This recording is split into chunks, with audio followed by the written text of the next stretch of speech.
Bonjour à tous et bienvenue. Dans ce nouveau podcast, nous allons expliquer ce qu'est la cryptographie appliquée à la finance. À cet effet, nous allons décanter cela en 10 points. Je vous rassure, si certains mots vous sont pas familiers ou abstrus, je ferai au mieux pour que cela soit compréhensible. Dans un premier temps, on va évoquer l'introduction à la finance décentralisée, entre autres la DeFi. Donc, je vous expliquerai ce que c'est après. Les avantages de la crypto dans la finance, en deuxième. Troisième point, les défis de la crypto dans la finance. Quatrième point, les applications de la blockchain dans les services financiers. Le cinquième point, les crypto-monnaies. Le sixième point sera les stablecoins. 7, les plateformes d'échange de crypto-monnaies. 8, la tokenisation des actifs financiers. 9, la réglementation et la conformité. Et enfin, on terminera avec le 10e point qui sont les tendances et l'avenir de la crypto dans la finance. Pour ce qui concerne le sujet numéro 1, à savoir l'introduction à la finance décentralisée, qui est appelée communément DeFi. La DeFi est un concept révolutionnaire qui repose sur la technologie blockchain. Contrairement aux systèmes financiers traditionnels, on dit traditionnels, qui sont aussi appelés centralisés, la DeFi, notamment la finance décentralisée, est un écosystème financier qui est dit décentralisé et ouvert à tous. Elle offre des avantages tels que la transparence, l'accessibilité et la suppression des intermédiaires. Donc, il n'y a pas, notamment, comme on peut l'avoir avec un service centralisé, un intermédiaire qui peut être par exemple votre conseiller bancaire, quand c'est vous qui interagissez notamment avec votre banque ou avec les produits financiers qu'il vous propose. Notamment, dans la DeFi, les transactions sont exécutées par des contrats intelligents qu'on appelle communément smart contracts, qui sont des programmes autonomes basés sur la blockchain. Donc ces contrats intelligents permettent l'exécution automatique, et ce de façon transparente, de divers services financiers, tels que les prêts, les emprunts, les échanges d'actifs, qu'on appelle notamment dans le domaine des swaps. Vous avez aussi les termes que vous entendrez sûrement assez souvent, que sont le lending, le borrowing, le farming, le staking, etc. La DeFi offre ainsi, bien sûr, de nouvelles opportunités et un potentiel disruptif dans le domaine de la finance. Dans un second temps, pour le sujet 2, les avantages de la crypto dans la finance. Donc l'utilisation de la crypto dans le domaine de la finance, tels que des actifs comme Bitcoin ou Ethereum, pour prendre notamment ceci en exemple, offre plusieurs avantages potentiels. Tout d'abord, elle permet des transactions rapides et sécurisées. Les paiements en crypto peuvent être effectués presque instantanément, éliminant ainsi les délais et les frais associés aux transferts traditionnels. On sait que notamment quand vous voulez effectuer un transfert de fonds via votre banque classique, vous avez dû sûrement constater, en fonction des destinations plus ou moins exotiques, ou on va dire destinations standards, qu'on peut parfois passer 48 heures, voire même parfois des semaines, voire un mois, le temps qu'il y ait un certain nombre de vérifications à différentes échelles par différents intermédiaires pour y parvenir. Et justement, là, c'est assez disruptif avec la cryptographie, et vous allez sûrement le constater par la suite, en temps et en argent. Donc, de plus, la crypto peut réduire les coûts en élimitant les intermédiaires qu'on a évoqués et les frais de transaction élevés. En outre, elle peut aussi offrir des opportunités d'inclusion financière en permettant à des personnes non bancarisées d'accéder à des services financiers. Voilà un des points qui peut être assez intéressant quand on sait que, même en France d'ailleurs, dans un pays aussi développé, on a des personnes qui n'ont pas encore accès au compte bancaire ou qui n'en ont pas du tout, justement les actifs cryptographiques, et du moins la technologie de la blockchain peut ouvrir la voie et la possibilité pour des personnes qui ne sont pas bancarisées de pouvoir avoir accès à la finance, ce qui n'est pas rien. Donc la crypto offre également une transparence accrue grâce à la technologie blockchain où toutes les transactions sont enregistrées de manière immuable. Donc entre autres parce que la blockchain étant un registre distribué, donc dessus il y a des transactions et qui sont visibles de tous. Elles ne sont pas nominatives, elles sont pseudonymes. Donc une façon de manière décentralisée d'apporter un certain niveau de confidentialité tout en sachant qu'il y a une traçabilité. D'où le fait du terme immuable, dans la mesure où c'est inscrit dans le registre et jamais plus ça ne disparaîtra. Et ce jusqu'à ce que ça disparaisse avec. Donc, cependant, il est important de noter que l'utilisation de la crypto comporte également des risques, tels que la volatilité des prix et notamment des préoccupations en matière de sécurité. Ce que vous aurez sûrement constaté, c'est peut-être là ce qu'on vous met souvent en évidence, à savoir que c'est très volatile, et ça vous me direz, des actifs qui sont pas aussi capitalisés que ce qu'on peut observer dans le marché traditionnel, a fortiori, on aura toujours au début des grandes volatilités. Après, bien sûr, au fur et à mesure que la capitalisation d'un actif augmente, celui-ci tente à se stabiliser, et c'est sûrement ce qui arrivera aussi pour certains actifs, pour ne pas les citer.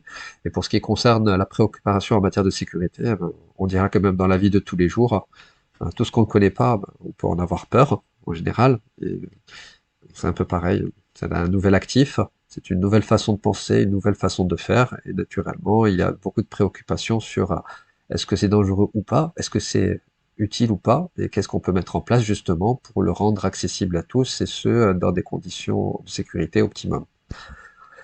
Donc, dans le sujet 3, on va évoquer notamment les défis de la crypto dans la finance. Bon, concernant les défis et les risques associés à l'utilisation de la crypto dans la finance, tout d'abord, il y a la volatilité des prix, ce qu'on a déjà évoqué. Donc les crypto-monnaies peuvent être sujettes à des fluctuations importantes, ce qui peut rendre difficile la stabilité des transactions et des investissements. De plus, la réglementation est un autre défi important. Les autorités gouvernementales et les organismes de réglementation cherchent à encadrer l'utilisation de la crypto pour prévenir les activités illégales, qu'on peut aussi qualifier d'illicites, et de protéger les consommateurs. La sécurité est également une préoccupation majeure.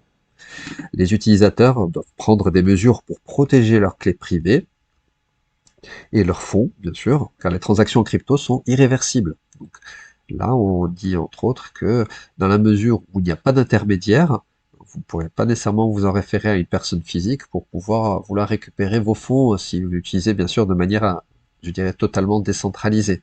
Bon, bien sûr, ce n'est pas systématiquement le cas, mais ça le sera dans une grande majorité des cas. Et quand une transaction est effectuée et que notamment on commet une erreur dans la réalisation de celle-ci, eh ça peut parfois être irréversible et on perd ses fonds et on ne les retrouvera jamais. Donc, bien que au jour d'aujourd'hui, il existe des méthodes et des techniques qui permettent, dans certains cas et sous certaines circonstances, de pouvoir les récupérer. Mais pour dire que c'est vraiment une technologie assez pointue. Enfin, la confidentialité est un autre défi important. Bien que la blockchain soit transparente, certains protocoles de confidentialité existent et permettent de masquer certaines informations sensibles. Pour l'exemple, je vous citerai à titre informatif, notamment les assets que peuvent être XMR pour le plus ancien et qui serait probablement aussi l'un des plus connus, et entre autres, un autre un peu plus récent, moins connu, mais du moins qui fait partie de ceux qui sont connus dans le domaine, à savoir Secret Network.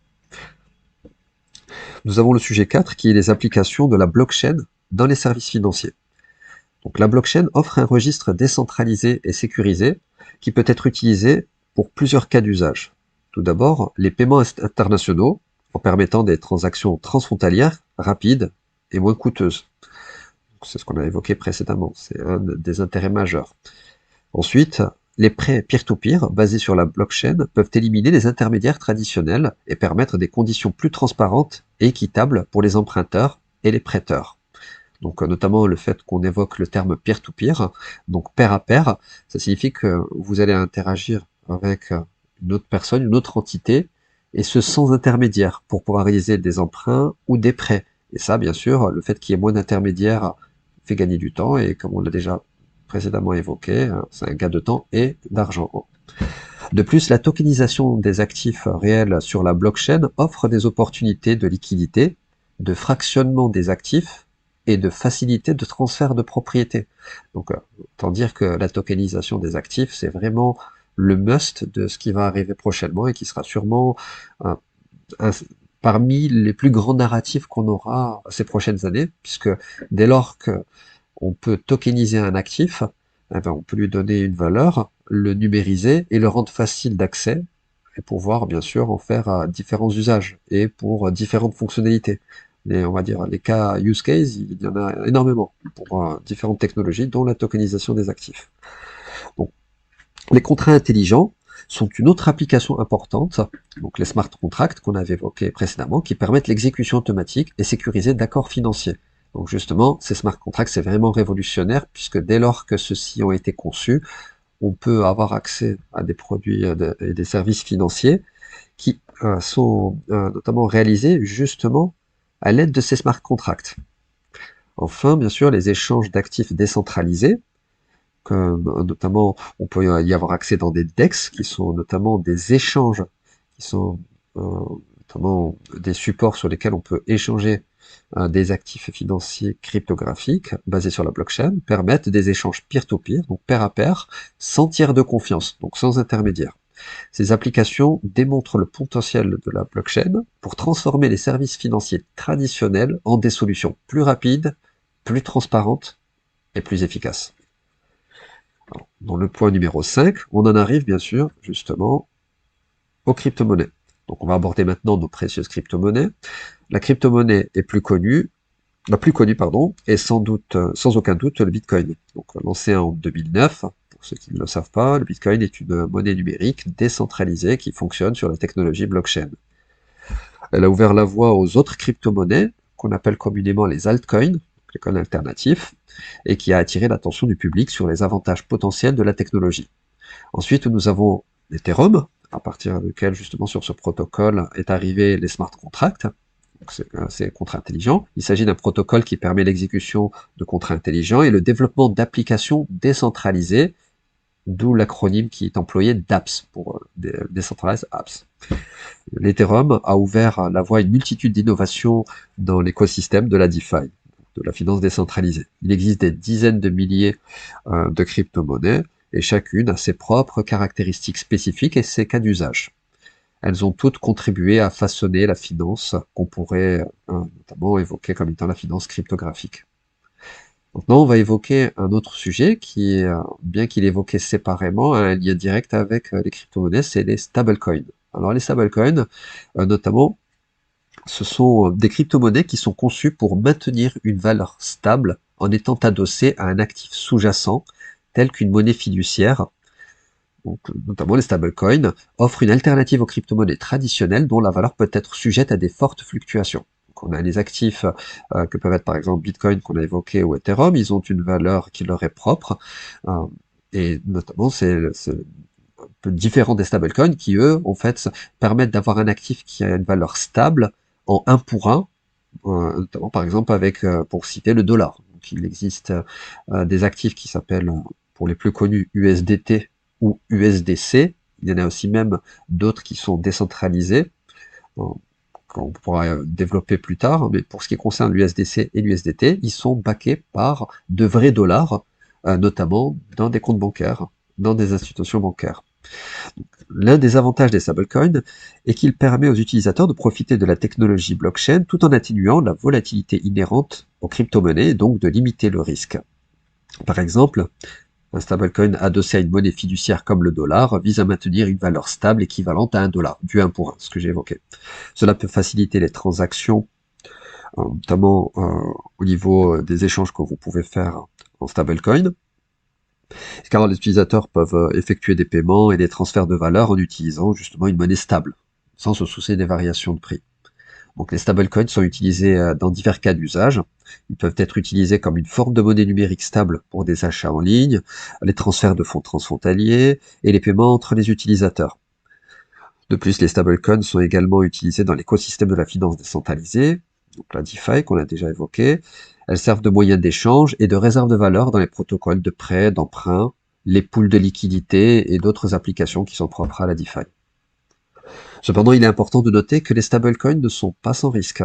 La confiance dans le maintien de la parité avec l'actif sous-jacent, entre autres, ça peut être le dollar pour le questionnement. Donc des audits et des vérifications régulières sont nécessaires pour s'assurer que les réserves d'actifs sur lesquelles sont adossés les stablecoins soient garanties. Donc de vérifier bien sûr qu'on a bien du 1 pour 1 et qu'on a bien un actif numérique USDT ou USDC en ayant derrière bien backé sur 1 dollar dans le compte bancaire en question. De plus, la réglementation des stablecoins peut varier selon les juridictions, puisque chaque territoire a ses propres juridictions, ce qui soulève des questions sur la conformité et la protection des utilisateurs. Malgré tous ces défis, les stablecoins continuent de gagner en popularité et jouent un rôle important dans l'écosystème de la crypto et de la finance. Elles offrent notamment une stabilité relative, tout en tirant parti des avantages de la technologie blockchain. Les projets de stablecoin se multiplient. Il existe notamment des stablecoins qu'on dit algorithmiques, donc gérés par un algorithme, mais ça, nous aurons l'occasion de le développer dans un autre podcast. En conclusion, les stablecoins sont des crypto-monnaies conçues pour maintenir une valeur stable et offrir une alternative aux crypto-monnaies volatiles. Donc l'avenir, bien sûr, des stablecoins dépendra de l'adoption et de la confiance des utilisateurs, puisque nous en sommes les utilisateurs, et ainsi que de l'évolution des réglementations et des normes dans l'industrie cryptographique pour sa réglementation. Maintenant, on va évoquer le sujet numéro 7, qui est les plateformes d'échange de crypto-monnaies qu'on appelle exchange. Bon. Elles jouent bien sûr un rôle essentiel dans l'écosystème de la crypto en permettant l'achat, la vente et l'échange bien sûr de différentes crypto-monnaies. Ces plateformes offrent aux utilisateurs la possibilité de convertir leur monnaie fiduciaire. Donc quand on parle de fiduciaire, on parle entre autres de la monnaie qu'on utilise nous tous les jours, que ce soit l'euro, le dollar ou autre, en crypto-monnaie, donc en monnaie cryptographique, en actif numérique, et vice-versa. Elles fournissent également des fonctionnalités telles que les portefeuilles numériques qu'on appelle wallets, pour y stocker les actifs que l'on possède, des graphiques et des outils d'analyse pour suivre les prix et les tendances du marché, ainsi que bien sûr des fonctionnalités de trading avancées pour les utilisateurs qui sont les plus expérimentés. Lorsque vous choisissez bien sûr une plateforme d'exchange, il est important de prendre en compte des aspects tels que la sécurité, la réglementation, les frais de transaction, la disponibilité des crypto-monnaies qu'on souhaite échanger, disposer et utiliser, et bien sûr l'expérience utilisateur. Je tiens bien sûr à mentionner particulièrement que c'est bien sûr là aussi assez risqué que de pas faire de vérification préalable sur tous ces points que j'ai déjà évoqués précédemment, parce que bien sûr, là encore, vous avez des exchanges qui sont dits centralisés et d'autres qui sont décentralisés. Et bien sûr, cette nuance a toute son importance. Donc je vous convie fortement à vous renseigner, à savoir ce que vous utilisez, là où vous posez bien sûr vos fonds, ce que vous en faites, sachant que c'est très risqué et que notamment ce sont des choix dont il vous appartient bien sûr la responsabilité. Je rappelle bien sûr que tout ça n'est pas, tout ce que je dis maintenant, c'est bien sûr à titre éducatif, pédagogique, ce n'est en rien un conseil en investissement. Donc faites attention et soyez smart. Alors, il y a bien sûr, naturellement, la tokenisation des actifs financiers. On va évoquer, bien sûr, notamment ce volet de la tokenisation des actifs, qui, je vous indiquais important, qui est un processus de représentation d'actifs réels, tels que des actions, des obligations ou de l'immobilier, sous forme de tokens sur une blockchain. La tokenisation offre bien sûr plusieurs avantages, notamment une plus grande liquidité des actifs, une facilité de fractionnement des actifs en des parts plus petites et une facilité de transfert de propriété.